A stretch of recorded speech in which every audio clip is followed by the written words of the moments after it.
Thing one tonight, we're less than 2 weeks away now from the second Democratic presidential debates in Detroit, Michigan. And by the end of tonight, we'll know which candidates will appear on which of the two nights.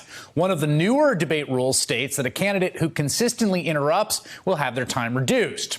We can presume that another longstanding rule will apply: no props. That's typically not been an issue in American debates. Charlie Crist once had a fan under the podium in a gubernatorial debate, pointed at his pants. But that was really not so much of a prop as a strange personal comfort situation. British debates, on the other hand, woo, they don't care what you bring. We here at All In love to learn new British words, and we've got two good ones tonight. First, Kipper. You know what a kipper is? It's a delicious smoked fish popular in Britain. It's like a herring. Another new word, BoJo. That's a nickname for Boris Johnson, currently the candidate most likely to become the next British Prime Minister. Now, you may remember BoJo from the famous or infamous zip-lining incident as London mayor, or when he admitted he drinks an awful lot at lunch every day, like his hero Winston Churchill. That, we think, might explain this recent interview.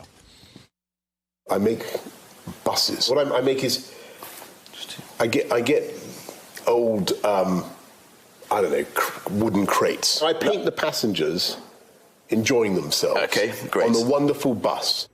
He paints them enjoying themselves. This week, the Conservative Tory party in England held the final debate before they'll choose their next leader, who will become the next prime minister. And we're not sure what BoJo had for lunch.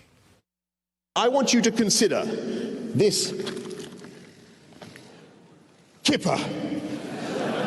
This kipper, which has been presented to me just now by the editor of a national newspaper, who received it from a kipper smoker in the Isle of Man, who is utterly furious because after decades of sending kippers like this through the post, he has had his costs massively increased by Brussels bureaucrats who have insisted that each kipper must be accompanied by a plastic ice pillow. Pointless, expensive, environmentally damaging health and safety, ladies and gentlemen.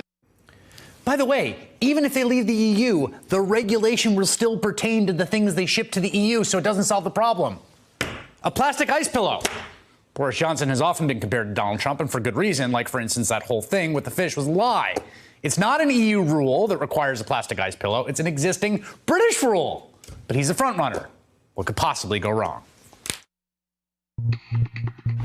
Hey there, I'm Chris Hayes from MSNBC. Thanks for watching MSNBC on YouTube. If you want to keep up to date with the videos we're putting out, you can click subscribe just below me, or click over on this list to see lots of other great videos.